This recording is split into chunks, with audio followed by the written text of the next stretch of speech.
On va commencer cet épisode avec une question que beaucoup se posent, mais que très peu osent poser à voix haute.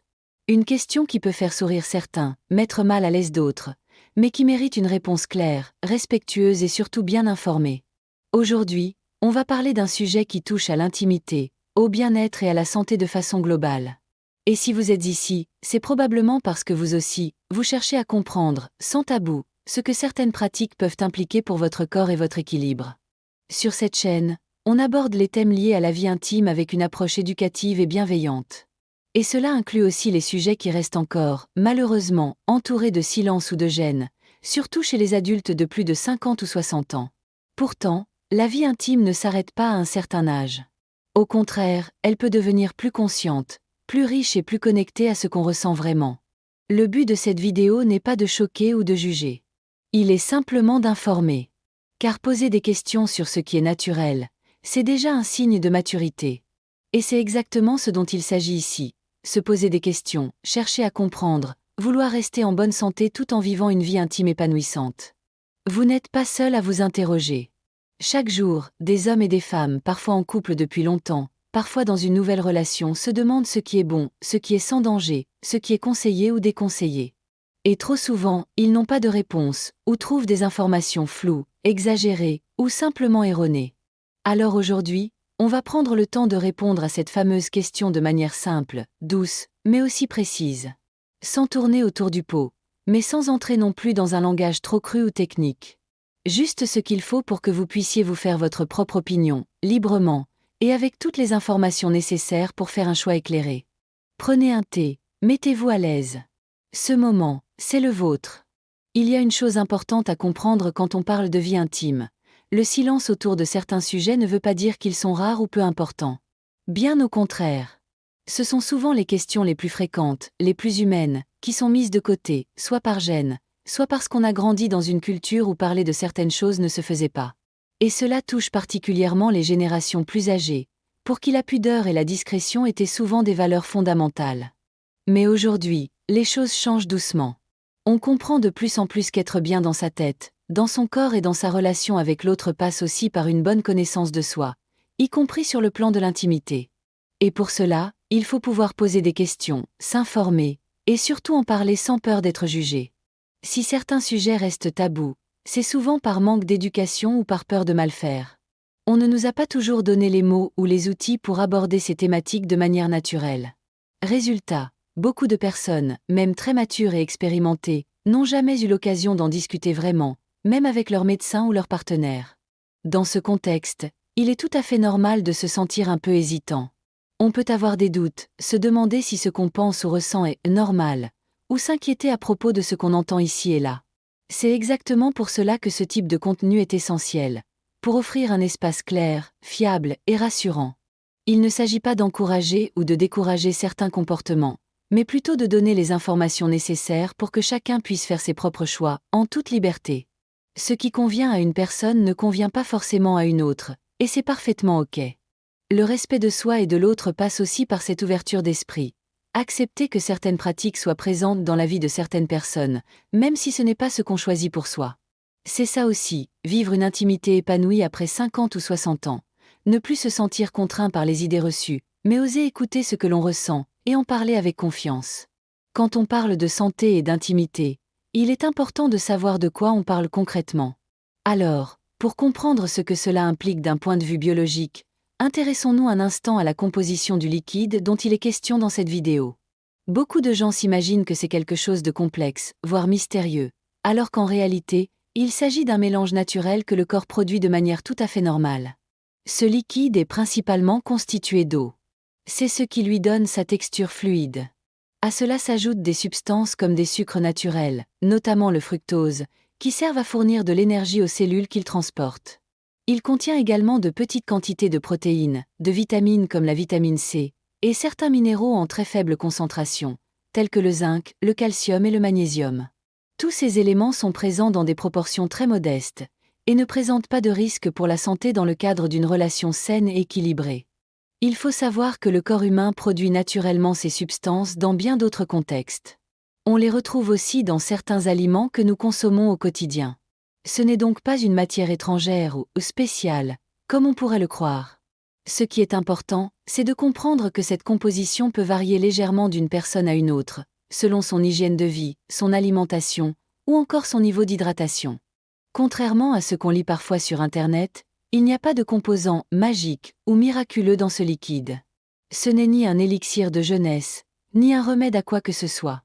Mais ce n'est pas non plus une substance toxique ou dangereuse en soi. Ce sont simplement des éléments biologiques que le corps utilise à des fins reproductives, et qui ne posent aucun problème en l'absence de troubles ou d'infections spécifiques. Le fait de mieux connaître cette composition permet de démystifier certaines idées reçues. Et surtout, cela aide à prendre des décisions en toute connaissance de cause. Quand on comprend ce qu'on aborde, il est plus facile de se sentir à l'aise, d'en parler sans gêne, et de faire des choix personnels avec confiance et autonomie. Lorsqu'on s'interroge sur l'impact d'une pratique intime sur la santé, il est normal de vouloir savoir s'il existe des effets positifs ou, au contraire, des aspects à surveiller. Dans le cas qui nous intéresse aujourd'hui, certaines personnes se demandent s'il y a des bénéfices à cette pratique du point de vue du bien-être. Et c'est une question tout à fait légitime. D'un point de vue purement biologique, comme on l'a vu, le liquide concerné contient quelques éléments nutritifs, mais en quantité très faible. Ce qui veut dire qu'il n'apporte pas, à lui seul, un avantage notable pour la santé générale. On ne peut pas vraiment parler de source de vitamines ou d'un apport significatif en minéraux. Ces éléments sont déjà présents dans l'alimentation courante, et en bien plus grande quantité. Cependant, certains chercheurs se sont penchés sur les effets secondaires positifs potentiels de certaines expériences liées à l'intimité, notamment sur le plan émotionnel et hormonal. Il a été observé, par exemple, que les moments d'échange et de proximité entre partenaires peuvent entraîner une libération d'endorphines, ces fameuses hormones du bien-être, qui procurent une sensation de détente et de satisfaction. Cela peut donc participer, indirectement, à une meilleure humeur, à une réduction du stress et à un sentiment de connexion avec l'autre. Ce qui est intéressant, c'est que le ressenti peut varier énormément d'une personne à l'autre. Pour certains, le fait d'accepter et de partager ce type d'intimité dans un cadre de confiance renforce l'estime de soi et la complicité au sein du couple. Cela peut favoriser un climat de communication plus ouvert, où chacun se sent écouté et respecté. Il faut cependant garder en tête que tout cela ne s'applique que si l'on se sent à l'aise, libre de ses choix, et en sécurité. Il n'existe pas de bénéfice universel ou garanti, mais il est possible que certaines personnes ressentent un mieux-être global dans le cadre d'une relation sereine et bienveillante. En résumé, même si cette pratique n'a pas d'effet magique sur la santé physique, elle peut, dans certains cas, contribuer au bien-être émotionnel et relationnel. Et c'est souvent cela qui fait la vraie différence. La qualité de la relation, le respect mutuel, et l'attention portée à ce que chacun vit et ressent. Aborder une question de manière ouverte, c'est aussi reconnaître qu'il peut y avoir des précautions à prendre. Lorsqu'on parle d'intimité, il est essentiel de considérer non seulement ce qui est agréable ou bénéfique, mais aussi ce qui mérite un peu plus d'attention du point de vue de la santé. Et c'est justement ce que nous allons explorer ici. Dans toutes les relations, la confiance est primordiale. Mais la confiance ne remplace pas l'information. Lorsqu'on partage des moments proches avec quelqu'un, il est toujours important de se poser certaines questions de base. Est-ce que je connais bien la personne ? Est-ce que nous avons parlé de notre santé de façon ouverte ? Est-ce que je me sens en sécurité ? Ces réflexes simples peuvent faire toute la différence. Dans le cadre d'un couple stable, où chacun connaît bien l'état de santé de l'autre, les risques sont naturellement réduits. Mais dans d'autres situations, il est préférable d'être un peu plus vigilant. Certaines infections, par exemple, peuvent se transmettre de façon invisible, sans symptômes apparents. Et cela concerne toutes les tranches d'âge, y compris les personnes matures. On pense parfois que ces questions ne concernent que les plus jeunes, mais ce n'est pas le cas. À tout âge, il est important de rester attentif. Utiliser des moyens de protection adaptés peut permettre d'éviter les situations à risque.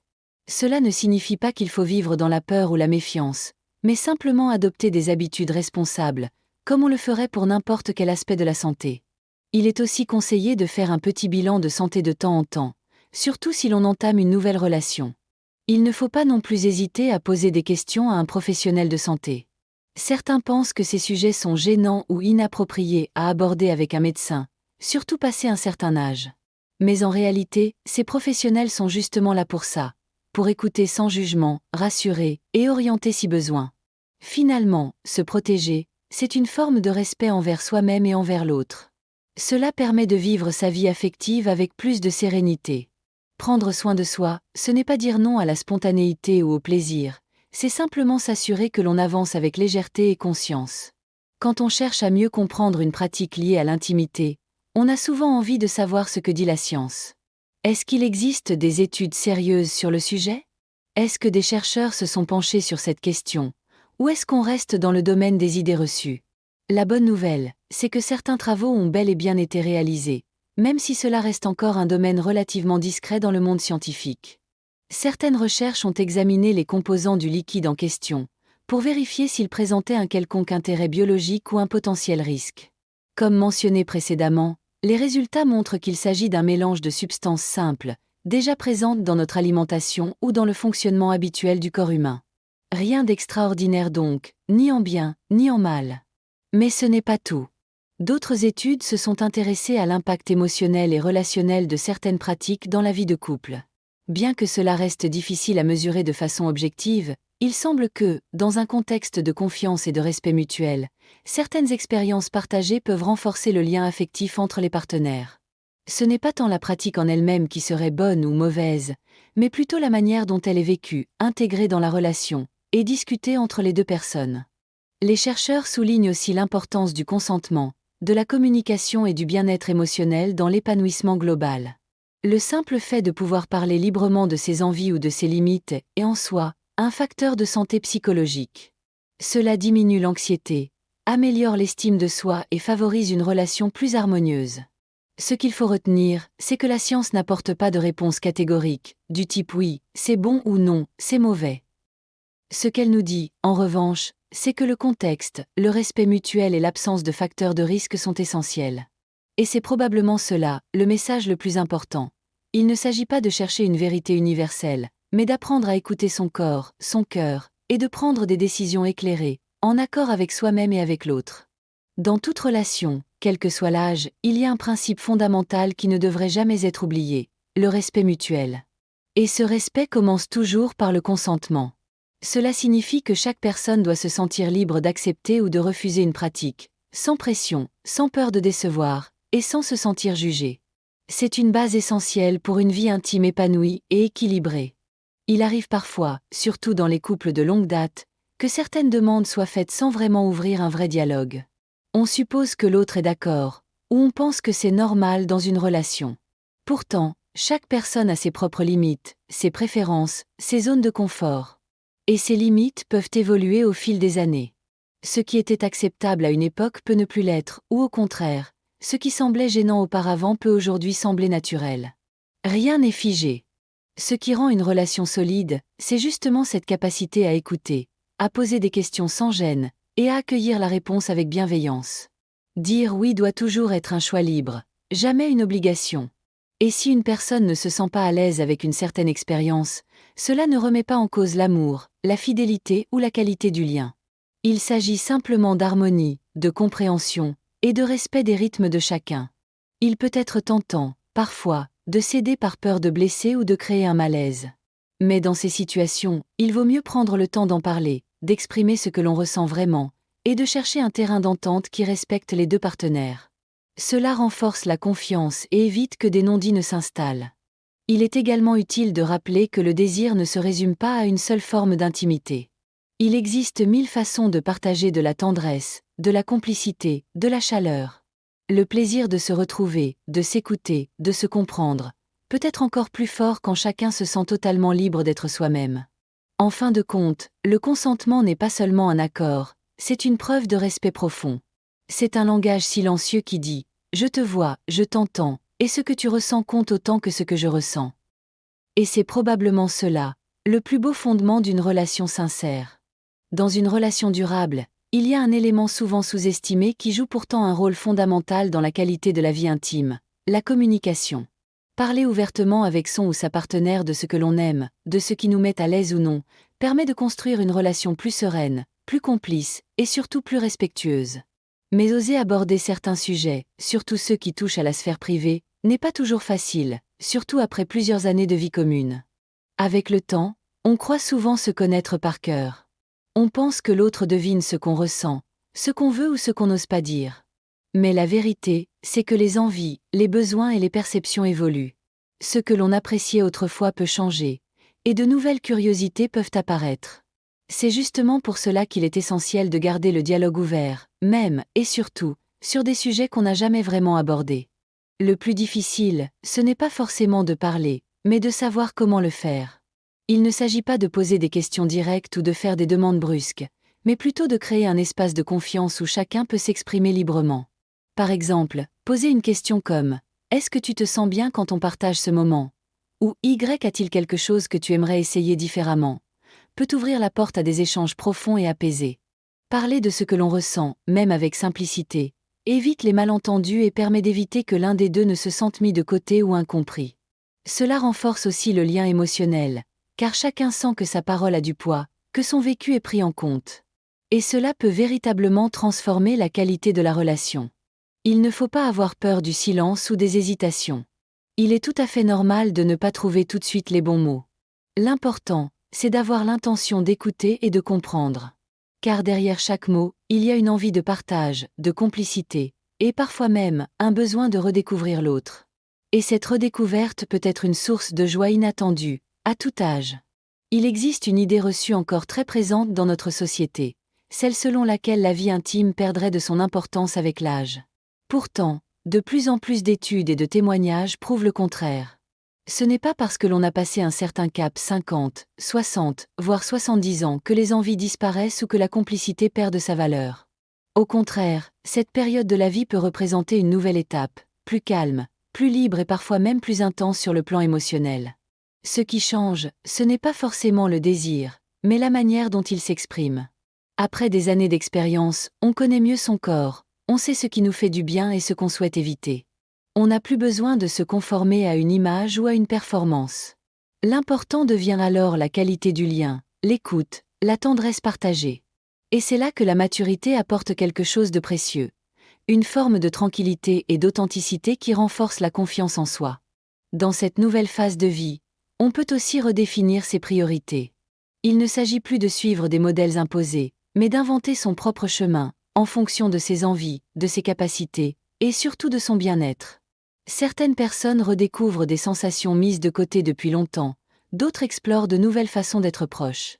Ce qui compte, c'est que cela se fasse à son rythme, sans pression, et avec plaisir. Il est également bon de rappeler que le bien-être affectif a un impact réel sur la santé globale. Se sentir aimé, désiré, écouté et respecté favorise la bonne humeur, réduit le stress, améliore le sommeil et contribue à une meilleure qualité de vie au quotidien. L'intimité n'est donc pas un luxe, mais un besoin humain, présent à tous les âges, qui mérite d'être reconnu et nourri. Accepter ce besoin, en parler librement et l'accueillir sans gêne permet de vivre cette période de l'existence avec plus de sérénité. Ce n'est pas une question d'âge, mais d'ouverture, de confiance et de respect. Et c'est souvent à cette étape de la vie que l'on se sent enfin libre d'être pleinement soi-même, avec l'autre ou avec soi. Certaines idées circulent depuis longtemps et continuent d'influencer notre manière de voir les choses, même inconsciemment. On entend parfois dire que certaines pratiques auraient des effets étonnants sur la peau, la forme physique ou même l'énergie générale. Ce sont des affirmations que l'on retrouve souvent sur Internet, dans des conversations entre amis, ou dans des articles peu fiables. Mais qu'en est-il réellement ? Est-ce que ces croyances ont un fondement, ou s'agit-il simplement de mythes modernes ? Prenons d'abord cette idée selon laquelle certaines substances auraient un effet bénéfique sur la peau. On dit parfois que cela rendrait le teint plus lumineux ou aiderait à garder une certaine élasticité. En réalité, il n'existe pas de preuves scientifiques sérieuses qui soutiennent cette théorie. Les éléments contenus dans ces substances sont présents en quantité tellement faible qu'ils n'ont pas d'impact notable sur la santé de la peau. Ce qui est beaucoup plus efficace pour avoir une belle peau, c'est une bonne hydratation, une alimentation équilibrée et un sommeil réparateur. Autre croyance fréquente, l'idée que certaines pratiques feraient grossir ou, au contraire, aideraient à brûler des calories. Là encore, il est important de remettre les choses dans leur contexte. Ce genre d'activités, lorsqu'elles sont pratiquées dans un cadre agréable et détendu, peuvent certes entraîner une légère dépense d'énergie, mais rien de comparable à une séance de sport. Cela peut apporter une sensation de bien-être, mais ne remplace ni l'exercice physique ni une alimentation adaptée. On entend aussi parfois des personnes se demander s'il est normal d'avoir encore des envies ou une curiosité à un âge avancé. Cette question mérite une réponse claire. Oui, c'est parfaitement normal. La curiosité, Le désir de découvrir ou de mieux comprendre certains aspects de la vie à deux ne s'arrête pas à un chiffre. Chaque personne a le droit d'explorer et de s'interroger, peu importe son âge. C'est une preuve de vitalité, pas quelque chose dont il faut avoir honte. Ce qui est important, c'est de pouvoir faire la part des choses entre les faits, les croyances populaires et les simples exagérations. En s'informant correctement, on peut vivre sa vie avec plus de liberté, de sérénité, et surtout, en accord avec soi-même. Lorsqu'on parle de bien-être à un âge plus mûr, on pense souvent à l'alimentation, à l'activité physique ou encore à la qualité du sommeil. Mais on oublie parfois qu'un autre élément joue un rôle fondamental dans notre équilibre global: la façon dont on se sent dans son corps et dans sa relation à l'autre. La vie affective et intime ne se résume pas à un ensemble de gestes ou de moments, c'est aussi une manière de se reconnecter à soi, de se sentir vivant, écouté et valorisé. Avec le temps, on gagne souvent en confiance. On connaît mieux ses émotions, ses limites, et on ose davantage affirmer ses envies. Mais il arrive aussi que certaines personnes se referment un peu, à cause d'expériences passées, de jugements ou de normes sociales qui ont laissé une impression de gêne ou de malaise. Pourtant, il n'est jamais trop tard pour retrouver une relation apaisée et respectueuse avec son propre corps. Le bien-être psychologique passe aussi par l'acceptation. Accepter que son corps change, que ses envies évoluent, et que chaque étape de la vie apporte une nouvelle façon de ressentir. L'intimité à un âge avancé n'est pas moins belle ou moins valable. Elle est simplement différente. Et parfois, elle peut même devenir plus profonde, plus tendre, plus connectée à ce que l'on ressent vraiment. Dans ce parcours, il est essentiel de se libérer du regard des autres, mais aussi de son propre jugement. Chacun a le droit de vivre sa vie affective comme il l'entend, sans devoir se conformer à ce que la société considère comme approprié ou normal. Il n'y a pas d'âge pour se redécouvrir, pour se rapprocher de l'autre, ou simplement pour renouer avec des émotions longtemps mises de côté. Créer un espace mental où l'on se sent libre d'exister tel que l'on est, sans pression ni obligation, favorise une meilleure estime de soi et une plus grande sérénité. C'est dans cette liberté que l'on trouve souvent le plus grand apaisement. Et ce bien-être, qu'il soit vécu seul ou partagé, a un impact réel sur la qualité de vie, l'humeur, et même la motivation au quotidien. Se sentir bien dans sa tête et dans son corps, c'est l'une des plus belles formes de vitalité. Si vous êtes resté jusqu'ici, c'est que vous avez eu le courage, la curiosité et l'ouverture d'esprit nécessaires pour explorer un sujet souvent considéré comme délicat. Et rien que pour cela, bravo! Poser des questions, chercher à comprendre, c'est une forme de maturité qui mérite d'être saluée. Ce type de réflexion nous aide non seulement à mieux vivre notre vie personnelle, mais aussi à créer un climat de respect, d'écoute et de confiance autour de nous. Comme nous l'avons vu, il n'y a pas de réponse universelle à la question posée au début de cette vidéo.